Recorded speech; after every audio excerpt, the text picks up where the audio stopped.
that doesn't know this story. I want to talk about not the story per se, just the BS around it, the misinformation. And this is the same misinformation that's out about Dolph's murder, out about Big Jook, out about it was out when Takeoff died, it was out when Nipsey Hussle died, and we just gonna tie it all in. Now, when the Kenneka Jenkins thing first came to the internet, her friend had these nice shades, glasses, sunglasses. And she went live in the hotel room with a few people. And she was going live like people do on Facebook, Instagram, whatever. And a lot of people, because what happened to Kenneka, everybody was looking for her at the time.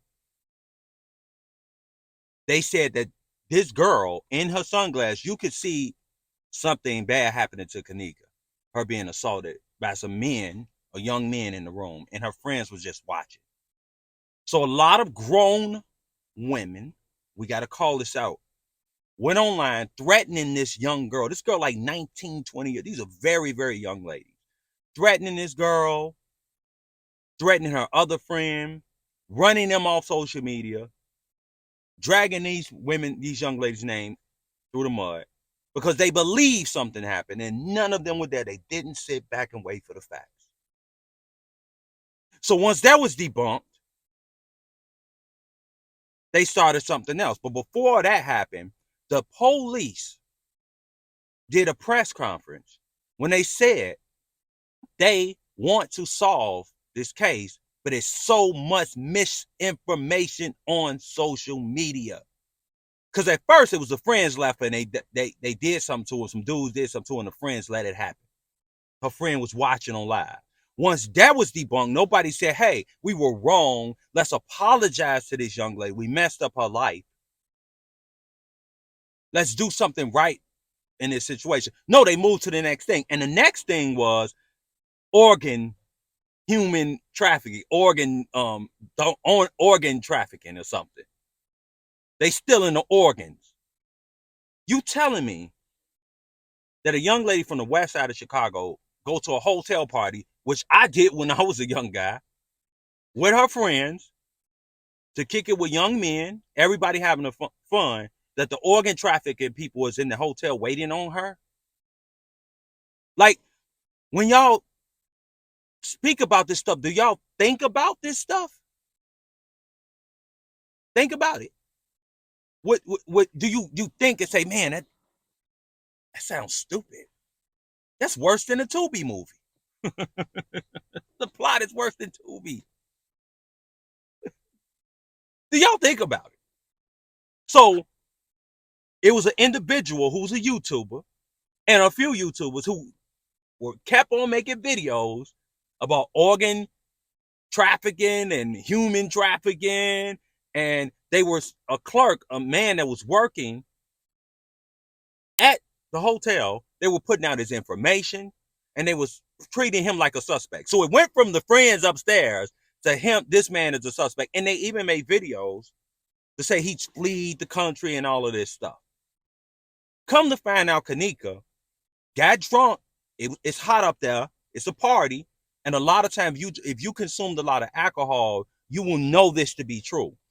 When you consume a lot of alcohol and it's hot in the room and it's a lot of people, the first thing you're going to think about is air. And you're talking about a very young lady who 9 times out of 10, she wasn't a big drinker. She doesn't have enough years in her life to consume enough alcohol to be able to handle it. She's in this hotel room. It's a lot of people in the hotel room. And this young lady goes out of the room. It's on video of her going out of the room. She's looking for somewhere to get some air. And she ends up tragically going into a freezer that was unlocked, or area that should have been guarded or whatever. No one shouldn't have been allowed to go in that area. And she was found dead. I didn't see nobody retract nothing. It went from organ trafficking, the girl in the glasses, organ trafficking, to now the police was covering up something. You never let the investigators do their job. So the problem with that was, to me, was the big story that I started to really, really pay attention to things. And I had to pay attention to a lot of people because it said, y'all believe anything and y'all like false information and y'all spread misinformation constantly. There's people online spreading information that Yo Gotti had Dolph killed. They have no proof of this, but yet and still, it's all the investigators, the police already have people in custody for the murder of young Dolph. I remember the Nipsey Hussle situation. When Nipsey Hussle first the tragic death, and when the thing happened in Nipsey Hussle, maybe in a few days, all of a sudden it's some ritual sacrifice. All of a sudden, LAPD has something to do with Nipsey Hussle death. Why didn't you just ask the guys in the street? They knew who shot Nipsey Hussle. But LAPD had something to do with the death.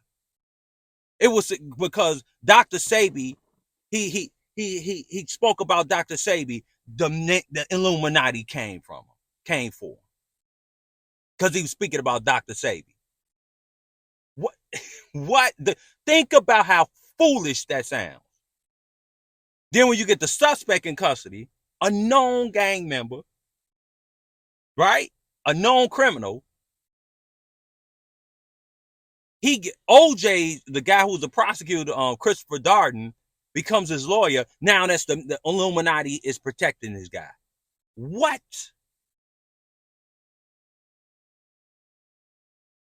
Takeoff's murder. Quavo sacrificed Takeoff. Takeoff and Quavo around all these street guys. An argument happened. Takeoff is tragically killed. And Quavo sacrificed him. I hope y'all listening to how stupid this sounds. He sacrificed somebody he loves that much. Sacrifice him for what? Quavo's already successful. Quavo already had all the money he can spend. He already lives in one of the best neighborhoods. He's already went platinum and all of that stuff. What is he sacrificing Takeoff for? Him and Takeoff being together as amigos is beneficial for the entertainment industry than Takeoff being dead financially. Why would he sacrifice Takeoff? This is foolishness, misinformation, and fake conspiracy theory. Listen, there are people in the world that conspire to do things to people. There are conspiracies. True. But a lot of the stuff y'all talking about is fake. It's not real. You made yourself psychologically believe that this is real because you have nothing else going on in your life. And the worst thing about all of this is you have bloggers, YouTubers stirring the pot. They know a lot of the information that they're saying is fake and false, but they continue to report it anyway because y'all keep going to look for it. It's ridiculous, man. Come on, man. Like it's at a time you got to be like, man, you know what? I don't believe that. What is not true to you? Y'all believe the worst, y'all believe the worst about people. Like things happen. People get hurt. People lie. People make up stuff. People die from overdoses at parties. Things happen in life. They tragically happen. Everything is not a conspiracy, y'all. Y'all misinformation is ruining the experience that a lot of us have on social media. We want to have a good experience on social media. We don't got time for your gender wars. We don't have time for your insecurities, your lies, your fake news. Like, come on.